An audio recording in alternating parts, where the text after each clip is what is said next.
Session में इसको कर लेंगे। चलो हम नेक्स्ट क्वेश्चन की तरफ बढ़ते हैं। Question number 2।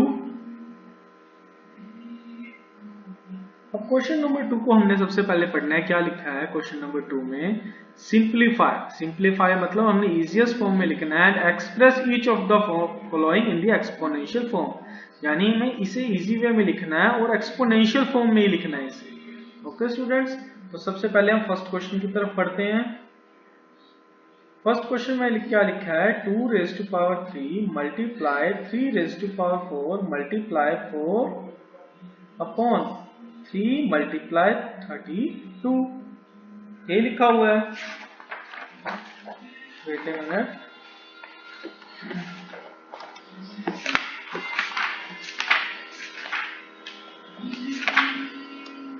ठीक है स्टूडेंट्स, ये लिखा हुआ है। अब इसको हमने सॉल्व करना है। वो कैसे करेंगे? देखिए, सबसे पहले क्या करो, जो जो एक्सपोनेंशियल फॉर्म में नहीं है उन्हें कन्वर्ट करो। देखो क्या वो हो सकते हैं एक्सपोनेंशियल फॉर्म में? हाँ जरूर हो सकते हैं। देखो ये 4 है, ये हो सकता है। मैं इसे क्या लिख सकता हूँ? 2 रेज़ टू पावर 3 लिखा है, 3 रेज़ टू पावर 4 लिखा है, इसे मैं लिख सकता हूँ 2 रेज़ टू पावर 2, क्योंकि 4 क्या होता है? 2 मल्टीप्लाई 2 होता है। It means 2 raise to power 2। हमने इससे पहले एक्सरसाइज में करा था। एंड 3 को हम क्या कर सकते हैं? नहीं कर सकते। It means 3 raise to power 1 होएगा। अब 32 को करके देखो। आपने इसे पिछले एक्सरसाइज में करा था। 32 को कैसे सोल्व करते हैं? उसका एलसीएम लेके 32 को सोल्व करो। 2 1 जा 2, इसको डिवाइड करो 2 से। 2 6 जा 12, 2 8 जा 16, 2 4 जा 8, 2 2 जा 4, 2 1 जा 2। अब देखो इसमें कितने 2 आ रहे हैं? 1 2 3 4 5। इसको मैं क्या लिख दूंगा? 2 raise to power 5। Okay students, अब हम आगे सोल्व करते हैं इसे। अब सबसे पहले हम क्या करेंगे? इस ऊपर वाले को सोल्व करेंगे तभी डिवाइड होएगा, फिर देन नीचे वाले को सोल्व करेंगे, इन दोनों को फिर डिवाइड कर देंगे। चलो देखो कैसे करते हैं हम उसे। अब मैं क्या करूंगा, आप देखोगे जो बेस सेम है। अब देखो बेस किस किस का सेम है? 2 और 2 का बेस सेम है। हम इसे ले लेंगे सबसे पहले। बेस सेम है तो क्या करेंगे? पावर्स ऐड हो जाएंगी, यानी 2 3 प्लस 2 हो जाएगा। मल्टीप्लाई 3 रेज़ टू पावर 4 तो है ही। देन हम नीचे देखेंगे।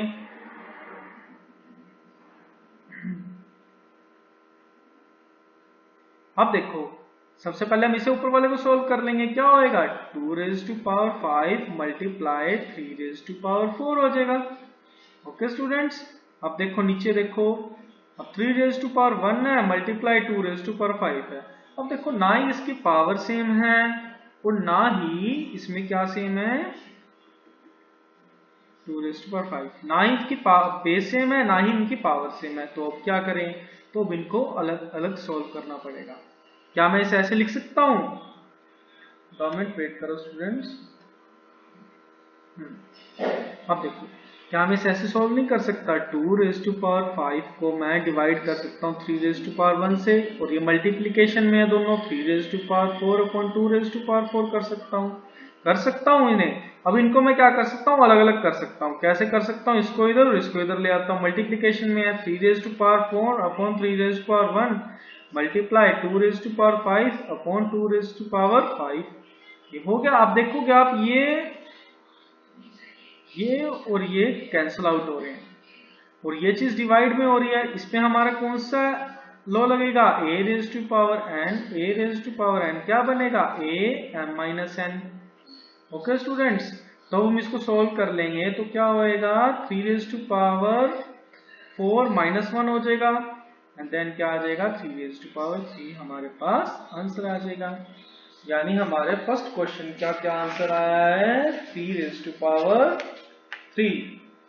ओके स्टूडेंट्स, चलो हम नेक्स्ट क्वेश्चन की तरफ बढ़ते हैं। कुछ भी डाउट हो आप नेक्स्ट क्लास में, नेक्स्ट सेशन में, लाइव क्लास में आप कोई भी डाउट पूछ सकते हैं। आपने क्या करना है कि डाउट को अपने नोट डाउन करना है, जो भी डाउट है, देन उसको नेक्स्ट क्लास में आपने मुझसे पूछना है जब भी हमारी लाइव क्लास हो। चलो हम नेक्स्ट क्वेश्चन की तरफ बढ़ते हैं, जो हमारे पास कौन सा है? ये आई थिंक थोड़ा गलत लिखा हुआ है, इसको देख लेते हैं कौन सा क्वेश्चन है ये।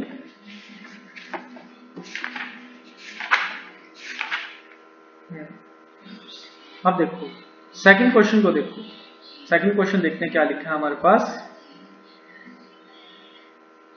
5, एक तो बड़ा ब्रैकेट है 5 स्मॉल ब्रैकेट 2 3 पावर 3 मल्टीप्लाई 5 की पावर 4 फिर bracket close then divided by 5 raise to power 7। Okay students, सबसे पहले मैंने बताया था बोर्ड मास के बारे में, आपको बताया था बोर्ड मास के बारे में। सबसे पहले हम क्या करते हैं, ब्रैकेट को ओपन करेंगे। क्या करेंगे, हम ब्रैकेट को ओपन करेंगे। सबसे पहले हम इस वाले ब्रैकेट को ओपन करेंगे, ये वाला लिखा है। इसका मैंने बताया था कि पावर मल्टीप्लाई हो जाती है जब क्या हो, पावर की भी पावर हो, यानी 5 2 मल्टीप्लाई 3 एंड 5 की पावर 4 देन डिवाइडेड बाय में 5 की पावर 7। अब मल्टीप्लाई करेंगे, क्या आएगा 5 raise to power 6 multiply 5 raise to power 4 divided by 5 raise to power 7, यानी ये हमारी ब्रैकेट सॉल्व कर दी हमने। अब हम क्या करेंगे, सबसे बड़ी ब्रैकेट को सॉल्व करेंगे। अब देख रहे होगे आप, इसका बेस सेम है बट पावर अलग अलग है, तो हम क्या करते थे, बेस सेम रखते थे और पावर्स को ऐड कर देते थे। ये डिवाइड का साइन 5 रेज़ टू पावर 7। अब ये ब्रैकेट हमारी ओपन होगी तो क्या बन गया, 5 raise to power 10 divided by 5 raise to power 7। अब आप इसे चाहे ऐसे लिख लो 5 raise to power 10 5 raise to power 7, क्योंकि इजी रहेगा। अब हमारे पास क्या लगेगा इसमें, लो आपको याद है a raise to power n, a raise to power divided by a raise to power n क्या होता है हमारे पास, a m माइनस n। तो हम इसे क्या लिख देंगे, 5 raise to power 10 minus 7, then ये क्या बनेगा 5 रेज़ टू पावर 3, हमारे पास आंसर आ गया। ओके स्टूडेंट्स, चलो हम नेक्स्ट क्वेश्चन की तरफ बढ़ते हैं।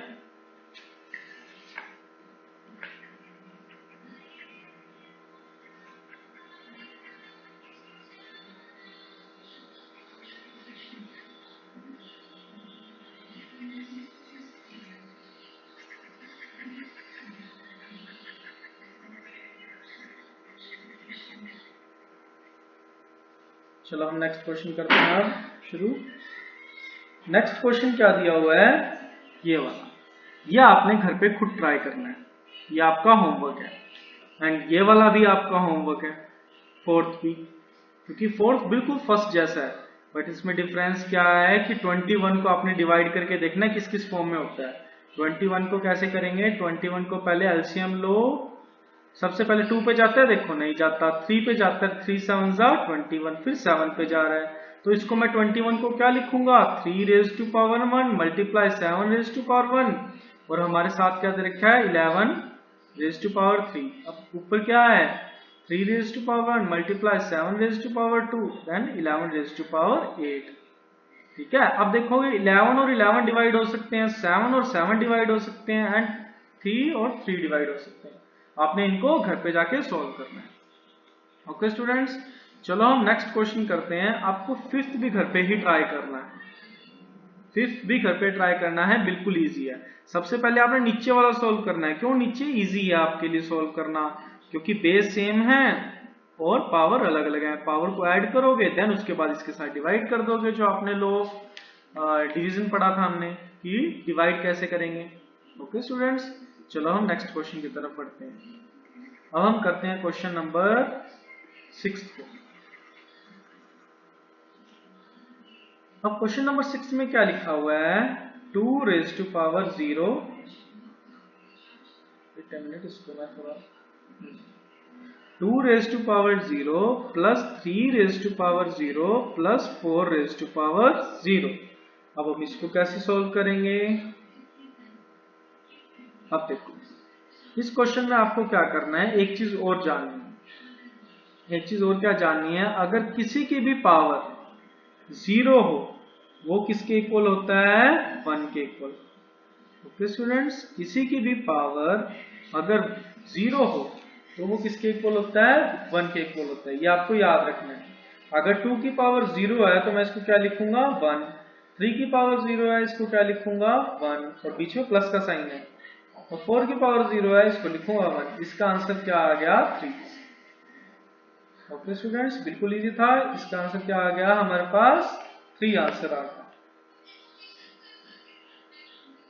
ओके, 7th क्वेश्चन भी कुछ मिस प्रिंटिंग है इनके पास, बिल्कुल सेम सेम क्वेश्चन दे रखे हैं। ओके, इसमें कोई डिफरेंस नहीं है। अब आपने कौन सा क्वेश्चन करके लाना है, 8 क्वेश्चन आपने घर पे खुद ट्राई करना है। ठीक है स्टूडेंट्स, अब हम करते हैं क्वेश्चन नंबर 9 को।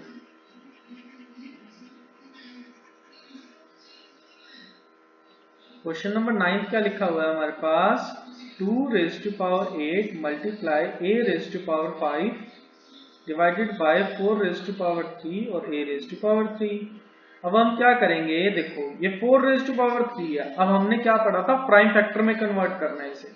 अब मैं क्या कर सकता हूँ, 4 को क्या लिख सकता हूँ, 2 मल्टीप्लाई बाय 2, क्या बनेगा 2 raised to power 2। इसको मैं क्या लिख लूंगा, 4 को सिर्फ 4 की बात हो रही है, 2 raised to power 3 और इसकी भी पावर क्या होगी 3 होगी। अब मैंने क्या बताया था आपको, ये पावर्स क्या हो जाती है, मल्टीप्लाई होती हैं। 2 3 मल्टीप्लाई 2 क्या बन गया, 2 raised to power 6 आ गया। तो मैं इस पूरे को क्या लिख सकता हूं, इस पूरे को क्या लिख सकता हूं, अब मैं 2 raised to power 8 multiply a raised to power 5 divided by 2 raised to power 6 multiply a raised to power 3।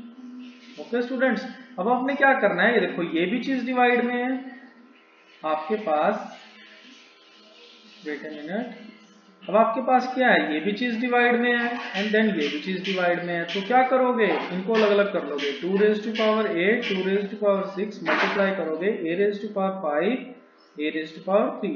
अब इसको क्या करोगे, डिवाइड का आपने लॉ पढ़ा हुआ है, क्या करोगे, इस पावर को माइनस कर दोगे, 8 माइनस 6, देन इसके साथ भी करोगे क्योंकि इनका बेस सेम है, a 5 माइनस 3। तो हमारे पास क्या आंसर आया, 2, 8 में से 2 गए, 2 बचे, multiply a raise to power 2। ये हमारे पास क्या हो गया, आंसर हो गया। ओके स्टूडेंट्स, समझ आया आपको। चलो हम आगे बढ़ते हैं। अब देखो, अब हाँ एक चीज और देखो, अभी आगे भी सोल्व होएगा, आगे कैसे सोल्व करेंगे इसे। अब देखो इनकी जो पावर है वो सेम है बट बेस अलग है। आपने क्या पढ़ा था, पावर मल्टीप्लाई हो जाती है और बेस क्या रहता है, वही रह जाता है हमारे पास, जो हमारे पास इनके ऊपर बेस दे रखा है। तो क्या लिख सकता हूँ, 2 मल्टीप्लाई a की पावर 2, ये हमारे पास आंसर हो गया इसका। ओके स्टूडेंट्स, ये हमने बिल्कुल सिंपलेस्ट फॉर्म में लिख दिया, इससे आगे इसको सोल्व नहीं कर सकते। ओके स्टूडेंट्स, चलो हम आगे बढ़ते हैं।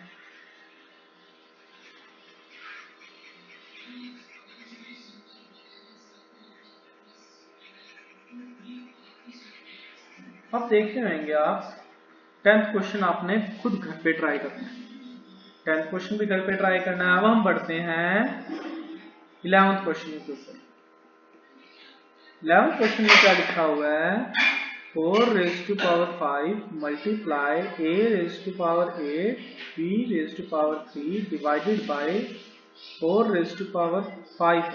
4 raised to power 5 multiply a raised to power 5 then b raised to power 2। अब देखो इनमें कुछ मतलब साइन नहीं लगा हुआ है, क्या मल्टीप्लाई है क्या है। अगर कोई साइन ना लगाओ तो उसका मतलब भी क्या होता है, मल्टीप्लीकेशन ही होता है।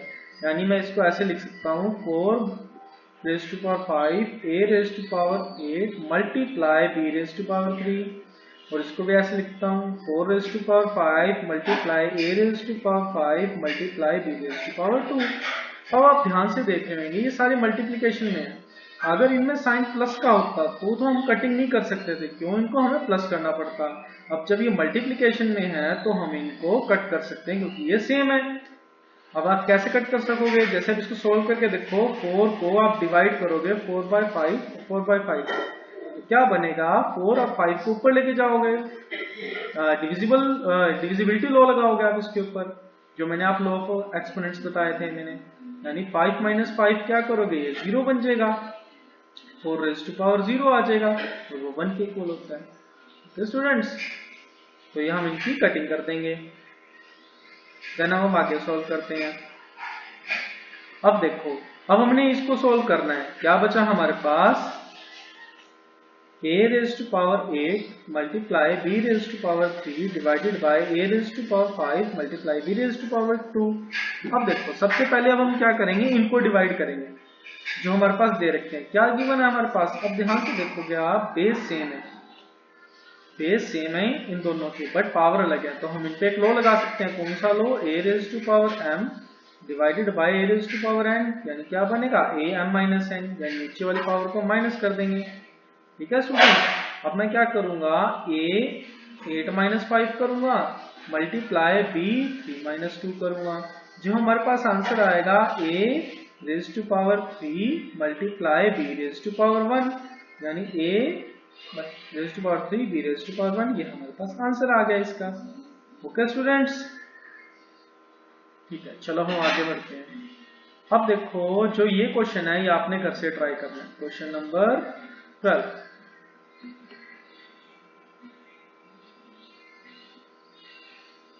देन हम बढ़ते हैं क्वेश्चन नंबर 3 पर। अब क्वेश्चन नंबर 3 क्या कह रहा है, से ट्रू और false and justify your answer. आपने बताना है क्या ये ट्रू है। ठीक है स्टूडेंट्स, आपने इसको सॉल्व करना है, देन ये बताना है क्या ये ट्रू है या फॉल्स है। चलो हम फर्स्ट क्वेश्चन देखते हैं।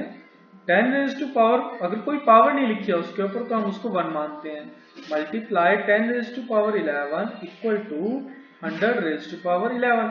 इक्वल टू का साइन का मतलब क्या होता है कि ये दोनों सेम है, यानी मल्टीप्लीकेशन करके यही आंसर आएगा हमारे पास। चलो हम देखते हैं, अगर मैं इन्हें क्या करूंगा, बेस सेम है, इनको मल्टीप्लाई करूंगा जो लो बताया था मैंने एक, और पावर को क्या करूंगा मैं, सॉरी गलत लिख दिया मैंने ये, मैंने क्या बताया था कि बेस सेम है तो हम बेस को ऐसे लिख देंगे और पावर को ऐड कर देंगे। ठीक है, पावर क्या बन जाएगी, 11 रेज टू पावर 12 बन जाएगी। क्या ये इसके इक्वल आ रहा है, नहीं आ रहा, तो हम इसे कहेंगे ये फॉल्स है। ओके स्टूडेंट्स, फर्स्ट वन क्या आ गया हमारे पास, फॉल्स आ गया, क्योंकि ये दोनों इक्वल नहीं आए। देन हम सेकंड क्वेश्चन की बात करते हैं। सेकंड क्वेश्चन में क्या रखा है, ये हमने कर रखे हैं 2 raise to power 3 greater than 5 raise to power 2। अब इस एक्सपोनेंशियल फॉर्म को हमने सॉल्व करना है। 2 रेज टू पावर 3 का मतलब क्या होता है, 2 मल्टीप्लाई 2 मल्टीप्लाई 2, और 5 रेज टू पावर 2 का मतलब क्या होता है, 5 मल्टीप्लाई बाय 5। अब देखोगे 2 मल्टीप्लाई 2 मल्टीप्लाई 2 कितना होता है, 8 होता है, 2 2 सा 4 2 4 सा 8, देन 5 5 सा कितना होता है 25। अब कौन सा ग्रेटर है, ये वाला ग्रेटर है, लेकिन उन्होंने साइन कौन सा लगाया हुआ है, उल्टा लगाया हुआ है, तो ये भी हमारे पास सेकंड भी क्या हो गया, फॉल्स हो गया। ओके स्टूडेंट्स, और ये आपने थर्ड वाला खुद ट्राई करना है घर पे, थर्ड वाला खुद ट्राई करना है। अब लास्ट वाले का मैं आपको हिंट दे देता हूं, ये भी आपने खुद ट्राई करना है।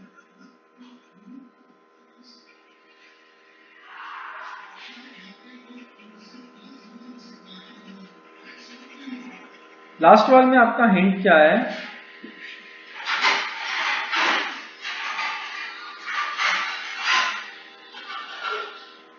लास्ट वाले में आपका हिंट क्या है, आपको मैंने एक चीज बताई थी कि a रेज टू पावर 0 हमेशा 1 के इक्वल होता है, यानी कोई भी बेस दे रखा हो उसकी पावर अगर 0 आ गई ना तो वो हमेशा 1 कहलाएगा।